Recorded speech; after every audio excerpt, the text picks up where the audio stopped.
Hi friends, I hope you're fine. My name is अफसर Khan and you're watching my channel. आज की हमारी video का टॉपिक है अंडर द बनियन ट्री। एक शॉर्ट स्टोरी है जो लिखी थी आर के नारायण ने। ये कहानी है भारत के एक छोटे से गांव की जहां पर ज़्यादातर लोग गरीब हैं, लेकिन इसके बाद भी ये गांव वाले बहुत से मानवीय गुण रखते हैं, जैसे कि विनम्रता, विश्वास, प्रेम, ईमानदारी। इस कहानी का मुख्य पात्र नाम्बी नाम का एक कहानी सुनाने वाला होता है, जो गांव वालों को अच्छी अच्छी कहानियां सुनाता है। हालांकि वो एक अनपढ़ इंसान है, लेकिन उसकी कल्पनाएं बहुत अच्छी हैं, जो उसको कहानियां बनाने में मदद करती हैं और लोग इकट्ठा होकर कहानियां सुनने के लिए उसके पास आते हैं। तो अब कहानी की समरी को स्टार्ट करते हैं। सोमल नाम का एक गाँव था जिसकी आबादी 300 लोगों से भी कम थी। गाँव में धूल और मिट्टी उड़ती रहती थी। कोई भी उस गांव में आने के लिए तैयार नहीं था। सभी ऑफिसर वहां पर आने से बचते थे, इसलिए उसकी स्थिति भी कुछ खास अच्छी नहीं थी। यहाँ पर एक पानी का तालाब था जहाँ से लोग पीने के लिए, नहाने के लिए और कपड़े धोने के लिए पानी लेते थे, लेकिन इसी से उनको मलेरिया और टाइफाइड जैसी खतरनाक बीमारी भी मिलती थी। गांव में टेढ़ी मेढ़ी गलियां थी और हर घर के पिछवाड़े में पानी जमा था।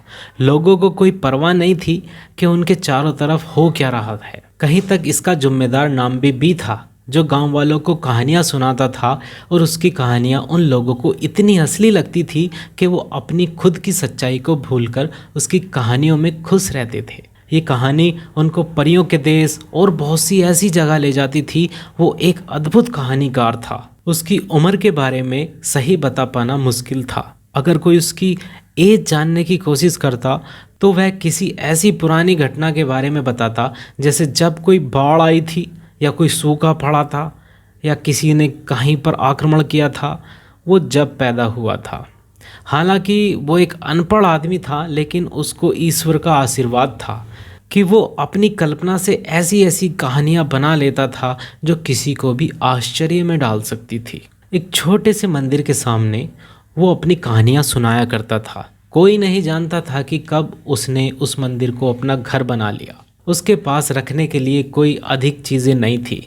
कुछ धोती थी, कुछ पुराने कुर्ते थे और एक दो झाड़ू थी जो मंदिर में लगाने या साफ करने के काम में आती थी। मंदिर के सामने एक बरगद का पेड़ था जिसके नीचे वो बैठा करता था। गांव के लोग शाम के समय नाम्बी के पास आया करते थे और बरगद के पेड़ के नीचे बैठकर कहानियां सुना करते थे। कभी कभी वह कहा करता था कि वह ध्यान लगा रहा है ताकि देवी उसको नई कहानी सुनाने की शक्ति दे। वो अक्सर कहा करता था कि उसकी कहानियां देवी का उसके लिए उपहार है जो उसे मिला है, वरना कहानियां हवा में यूं ही नहीं मिल जाती। हर फ्राइडे मीन्स शुक्रवार की शाम को सभी गांव वाले उस मंदिर में पूजा करने के लिए आया करते थे। नाम्बी मंदिर में देवी की मूर्ति के पास कई सारे लैंप जलाया करता था। इस समय वो मंदिर के पुजारी की तरह काम किया करता था और देवी को फूल और फल चढ़ाया करता था। जब कभी भी नाम्बी के पास नई कोई कहानी होती तो वो बरगद के पेड़ के नीचे जलता हुआ लैंप रख देता था, जिससे लोगों को पता चल जाता कि नाम्बी के पास एक और कहानी है सुनाने के लिए। गांव वाले जल्दी जल्दी खाना खाकर वहां इकट्ठा हो जाया करते थे और नाम्बी अपने माथे पर राख और सिंदूर लगाकर मंदिर के सामने एक पत्थर पर पेड़ के नीचे बैठ जाया करता था। नाम्बी अपनी कहानी को बड़े ही दिलचस्प तरीके से शुरू करता था। वह लोगों से सवाल पूछता और राजा और रानियों और उनके राज्य के बारे में बात करता। नाम्बी हर एक छोटी से छोटी चीज़ को बड़ी ही बारीकी से बताता था, जैसे महल और उसकी दीवारों पर बने सुंदर कला और चित्र और राजा के दरबार में रहने वाले संगीतकारों के गाए हुए गाने को वो खुद गाकर सुनाता था। वो कहानी को इस तरह शुरू करता था कि उसको पूरा करने में कई दिन का समय लग जाता था। पहला दिन तो कहानी को सेट करने में ही लग जाता था, जैसे कि कहानी किस देश की है और उसमें कौन सा चरित्र कौन कौन है। कहानी के दूसरे हिस्से में नाम्बी कहानी को अपनी आवाज़ को ऊंचा और नीचा करके सुनाता था, जिससे उसकी कहानी और ज़्यादा सच लगने लगती थी और ज़्यादा प्रभावी हो जाती थी। कहानी में एक ऐसा संसार बन जाता था जहाँ पर गांव वाले भावुक होकर सुपरनैचुरल पावर, परियां, मैजिशियन, विच और विजर्ड्स जैसे संसार से जुड़ जाते थे और वे सब एक ऐसा अनुभव करते थे, एक ऐसा एक्सपीरियंस करते थे जो उन्होंने अपने जीवन में पहले कभी नहीं किया होता है। और जब कहानी का अंत हो जाया करता था तब मंदिर में देवी को प्रणाम करके सब अपने अपने घर लौट जाते थे। नॉर्मली नाम्बी हर एक नए चांद के निकलने के साथ एक नई कहानी के साथ तैयार रहता था। उसने कभी भी एक कहानी को दोबारा नहीं सुनाया। यह काम नाम्बी का कहानी सुनाने का सालों साल ऐसे ही चलता रहा, लेकिन एक दिन उसने जब लैंप जलाया और उसके कहानी सुनने वाले इकट्ठा हो जाते हैं और वो कहानी सुनाना शुरू कर देता है। ये कहानी राजा विक्रमादित्य और उसके एक मंत्री के बारे में होती है, लेकिन अचानक से ही वह खामोश हो जाता है। वो दोबारा अपने शब्दों को दोहराता है, लेकिन उसकी आवाज़ साफ नहीं होती। वह थोड़ी देर थोड़ा सोचता है, फिर दोबारा देवी से प्रार्थना करता है। उसे आश्चर्य है कि कैसे वो अपनी कहानी को भूल गया। ये एक ऐसा एक्सपीरियंस था जिसने नाम्बी को दुखी कर दिया था, और जो लोग वहाँ पर कहानी सुनने के लिए बैठे थे वो सब खुद परेशान थे कि ये क्या हो रहा है। इसके बाद में नाम्बी ने देखा कि सब अपने अपने घर जा चुके हैं, उसके दोस्त मारी को छोड़कर। नाम्बी ने उसे बताया कि उसके दिमाग ने उसका कहना मानना बंद कर दिया है और वो अपने आप से निराश है। अगले दिन उसने फिर से पेड़ के नीचे लैंप जलाया और फिर से गांव वाले वहाँ पर इकट्ठा हो गए। नाम्बी ने पूरे दिन देवी की पूजा की कि देवी उसको अकेला न छोड़े। उसने दोबारा से कहानी को स्टार्ट किया और सुनाता गया। लगभग 1 घंटा हो चुका था। उसने देवी को धन्यवाद दिया, थैंक्स बोला, लेकिन कुछ देर बाद वो फिर से चुप हो गया और शब्दों को तलाशने लगा कि अब कौन सा शब्द बोलूं, लेकिन आगे कहानी नहीं सुना पाया। सभी लोग खामोशी से उठकर अपने अपने घर चले जाते हैं। नाम्बी गांव वालों को कोई दोष नहीं देता। 2 दिन बाद उसने फिर से कोशिश की और बस कुछ ही मिनट कहानी सुना पाया।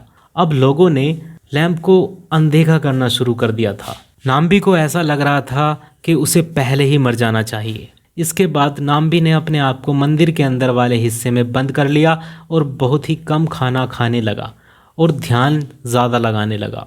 जब अगला नया चांद दिखाई दिया, नाम्बी ने फिर से लैंप जलाया। बस कुछ ही गांव वाले आए और वो सब एक नई कहानी सुनने की उम्मीद में थे, लेकिन आखिर में कहानीकार ने कहानी सुनाने से इनकार कर दिया और उसने कहा कि जब तक पूरा गांव पहले की तरह एक साथ नहीं इकट्ठा होता वो कहानी नहीं सुनाएगा। अगले दिन नाम्बी खुद गांव में गया लोगों को ये बताने के लिए कि उसके पास एक बहुत ही अच्छी कहानी है सुनाने के लिए। सभी को ये कहानी सुननी चाहिए। लोगों को इस बात की खुशी हुई कि नाम्बी फिर से कहानी सुना सकता है और एक बार फिर से पूरे गांव के लोग पेड़ के नीचे कहानी सुनने के लिए आ गए। लेकिन कहानी सुनाने के बजाय नाम्बी ने ये कहा कि वह एक बेकार और बेवकूफ़ बूढ़ा हो चुका है। उसने अपना कहानी सुनाने का देवी का उपहार खो दिया है, क्योंकि देवी किसी को भी कोई भी उपहार दे भी सकती है और ले भी सकती है। उसने गांव वालों को यह भी बताया कि कोई भी फूल उसकी खुशबू के बिना बेकार होता है और ऐसे लैंप का कोई फ़ायदा नहीं होता जिस लैंप में तेल नहीं होता। और आगे उसने ये कहा कि उसके ये अंतिम शब्द हैं और यही उसकी कहानी है। और वो वहाँ से उठता है और कमरे में अंदर चला जाता है मंदिर में। गांव वाले आश्चर्य में थे और समझ नहीं पाए कि ये क्या हो रहा है। जब कुछ लोग मंदिर के अंदर गए और उन्होंने उससे पूछा कि क्या उसके पास अब कुछ और नहीं है सुनाने के लिए, नाम्बी इस बात पर खामोश रहा और उसने इशारा किया कि वह अपने अंतिम शब्द बोल चुका है। इसके बाद उसने खाना खाया और वहाँ से चला गया। उसने इससे अधिक किसी से और कुछ नहीं मांगा। चारों तरफ सन्नाटा छा गया। इस तरह ये लेखक कहने की कोशिश करता है कि जब एक कलाकार अपनी कला को खो देता है तो उसका जीवन से सब कुछ समाप्त हो जाता है। एक समझदार कलाकार को अपने जीवन में समय रहते ही खामोश हो जाना चाहिए। सो फ्रेंड्स, अगर आप इस वीडियो को डिटेल में पढ़ना चाहते हैं तो नीचे डिस्क्रिप्शन से आप लिंक के थ्रू जाकर इस पूरी स्टोरी की समरी आप अपनी लैंग्वेज में हिंदी में आसान शब्दों में पढ़ सकते हैं। Thanks for watching me. Have a nice day.